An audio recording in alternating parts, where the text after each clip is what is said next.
Do you even APN, bro? Do you APN, bro? I so APN. We APN so hard, bro. That's funny, we're both wearing the same shirt. I didn't even notice. Yeah. I wear this shirt a lot, actually. It's like our cool shirt. Yeah, exactly. I think people on the internet think we have like 2 t-shirts. I know they think I do, because I'm wearing like the same 3 all of the time. I do change clothes, I promise. Here, hold this a minute. I'm gonna push the baby. Oh my goodness, always hold the phone. Tell the people about the conversation with Grandma yesterday. Okay. And context, Grandma's 80 years old. Right. She lives not even a quarter. 300 feet. No, probably 200 yards. Yeah. 200 yards up the road from us. Yeah. So, back. That way. That way. Yeah. And she lives alone. She lives alone. She's got 3 grown kids. Has 3 grown kids. And You just talk and I'll repeat everything you say. And one of which is Yo Mama. Right. And the other 2 are Yo Uncles. Right. And so, with that information, that context, tell the people what y'all were talking about yesterday.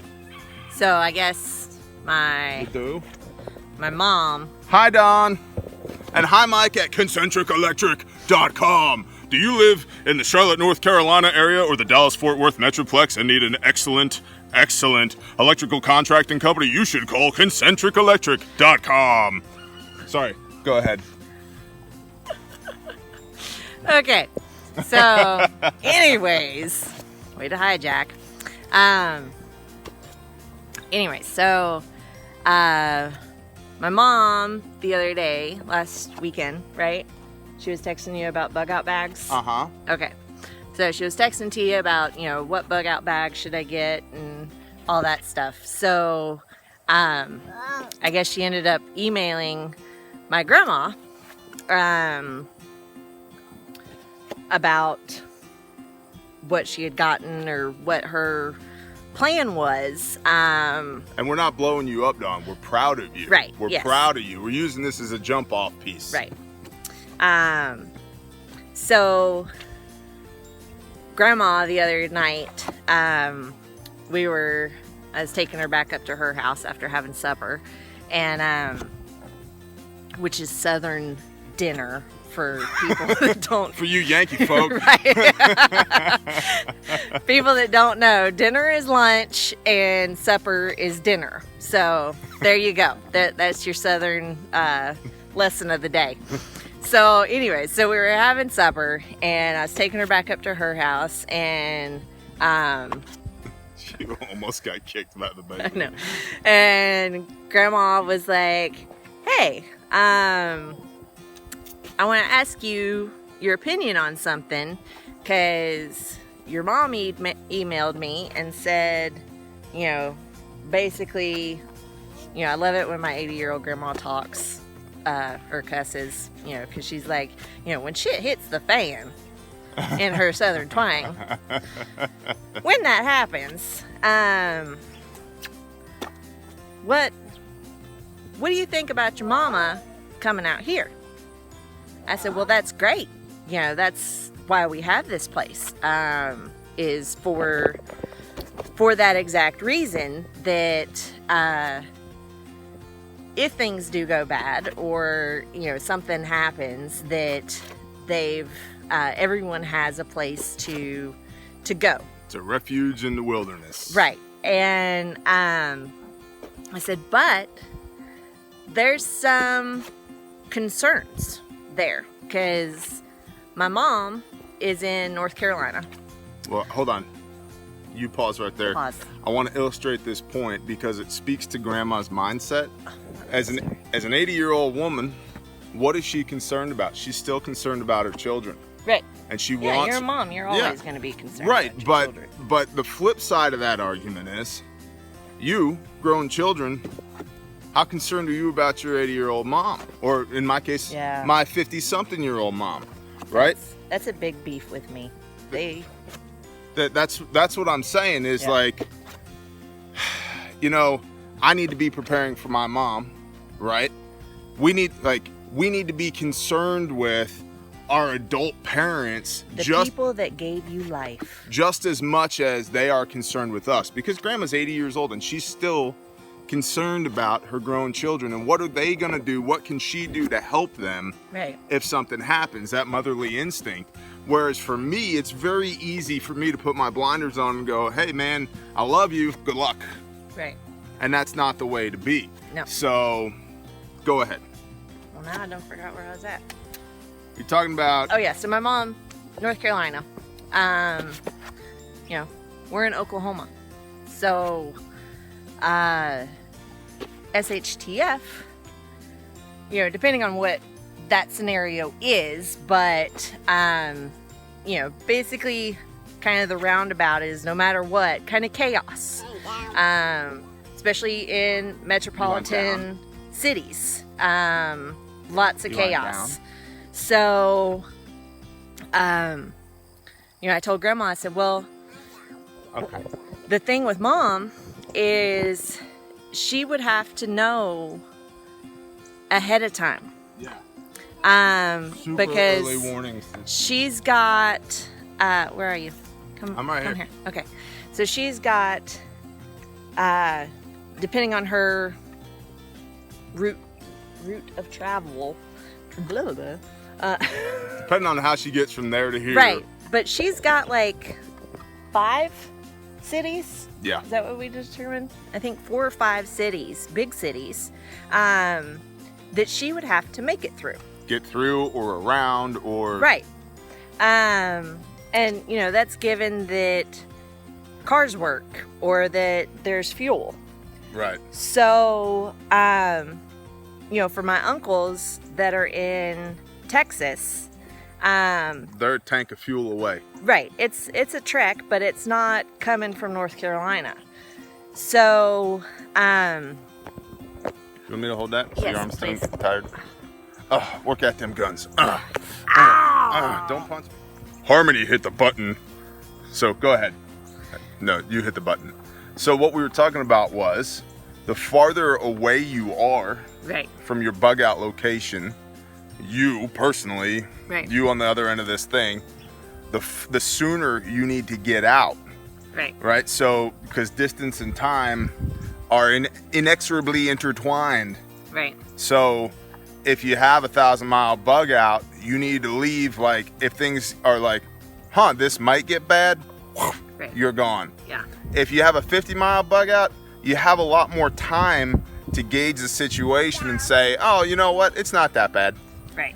It's not that, you know what, I'm gonna stay. Okay, you did. But it's something to think about, that the farther you are away from your destination, the sooner you need to leave, and the more alternates you need to have in your plan.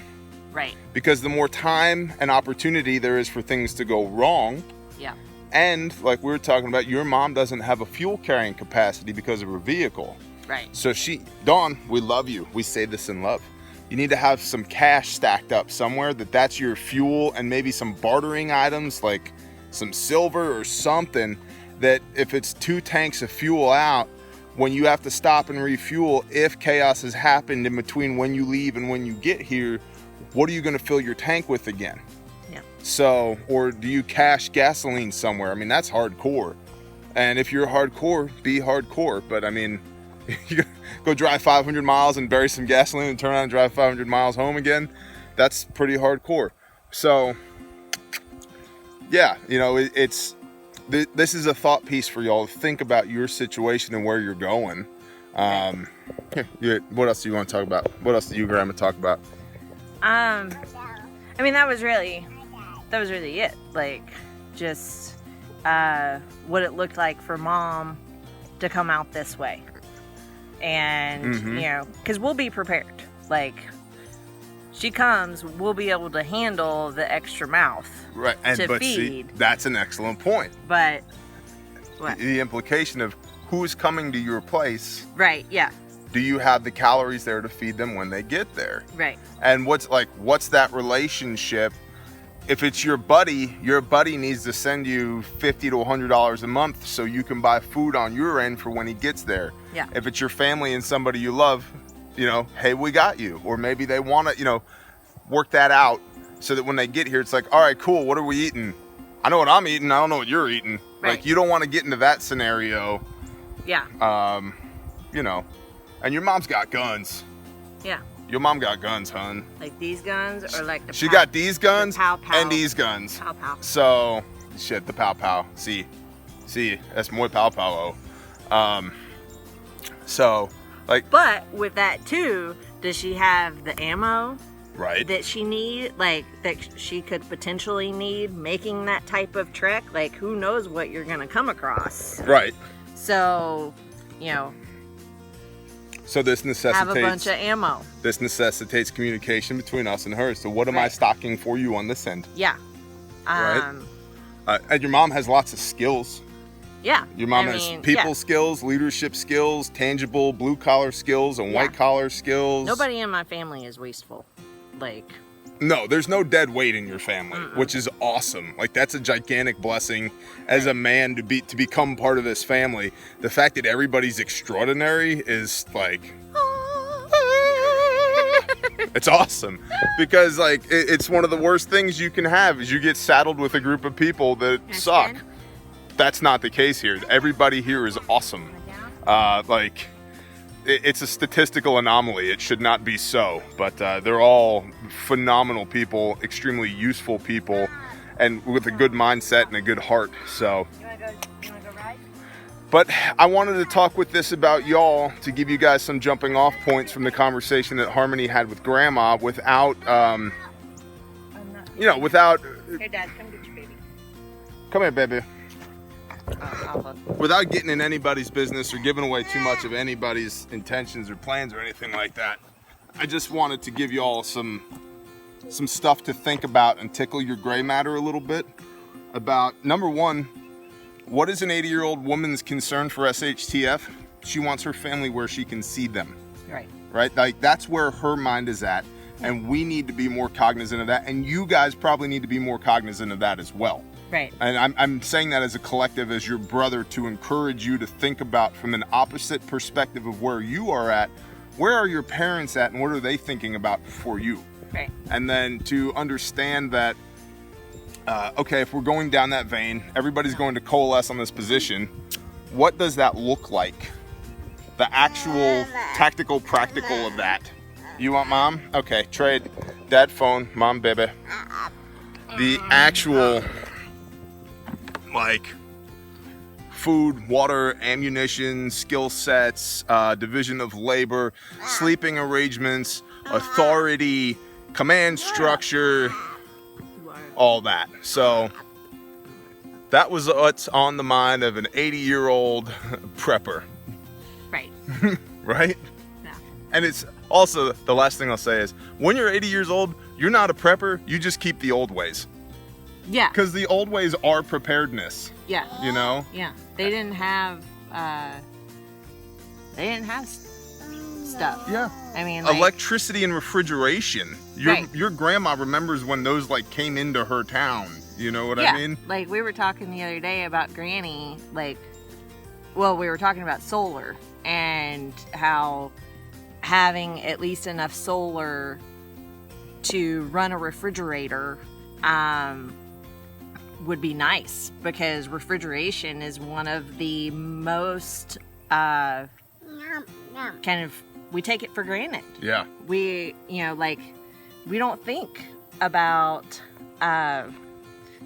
what if there are no refrigerators? Right. Or, what if there's no electricity to run your refrigerator? What are you going to do? So, Grandma and I were talking, she was like, Granny, because I was raised with my great-granny and great-granddaddy as well, that they had a smokehouse, and she would remember big hunks of beef hanging in the smokehouse, salt cured and everything. That trade. Oh, trade. Goodness, no. Say hi. Hi. Whoa! You got stuck in your nose. Sides of beef hanging in the smokehouse, right? And all that. They had root cellars. That they would cover everything with lime or lye. Yeah. What is it? I can't remember. But they would cover everything with something. I need to find out. To keep it and preserve it. But they had everything in that root cellar. But she remembers a time before this. Yeah. It's like the whole dryer breaking, and well, how do I dry my clothes when it's been raining for a week? And, whoa! Let's go show them how many pinto beans we got. Okay. Out of 2 pounds of pinto beans. But yeah, so when you're 80 years old and you're a prepper, you're not like an internet prepper, man, super tactical. No, you just keep the old ways. Yeah. So Kind of like a revegetation of your childhood. this is about 10 pounds of pinto beans. Goodness. And we planted 2 pounds. So that's awesome. That's what I was hoping to get out of a 50-foot row of pintos. So that's, well, we'll see, because that has shells in it. yeah, they have not been shelled yet, but as of right now, it's at least viable. So what do you want to do? You want to open? Here's one. Here, you do it. Here, you do it. So anyway, yeah, let's put a bow on this thing. Okay. Before the baby shells all the pintos. She wants to dump them out. You trying to dump them out? Okay.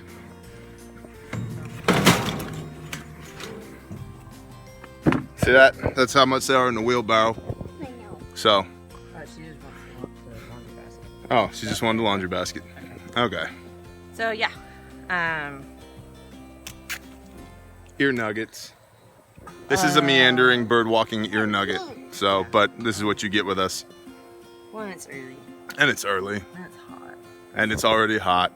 Another aspect of preparedness. Get outside and do things so you Get acclimate. acclimated. Because, Exactly. like, yeah. I mean, we went to Shofar. and Pastor Joe and Sister Kate don't have. They don't have AC. Mm-hmm. They have refrigeration that they run off of propane. But heat advisory days, it's like, you think about that, you can see it right there. We have the luxury of some window units. But SHTF, you're not going to have that. Yep. So, I know we've talked about before, like, what can we do as far as the house goes to help? Because heat and humidity is, unless it's ice age that we're dealing with, SHTF. Which I'm kind of like, come on with it. Like if the low is Eskimo. If the low is 30 and the high is 65, I don't think I could pick better weather than that. Like that's perfect when you're a bear man. That is perfect. Just around freezing and just around like comfortable enough to take a sweatshirt off at the height of the day. That's perfect. But you need to be, prepared, acclimated for, not having fans. Yep. Not having an AC. What are you going to do when it's 98 degrees outside and 100% humidity? Yeah, besides die. Besides die. All right. So yeah. Think about it. Yep. Good talk. Think. Good talk, babe. Think. Think. That's what we do. We think. Peace, love, and chicken grease, y'all. Shalom.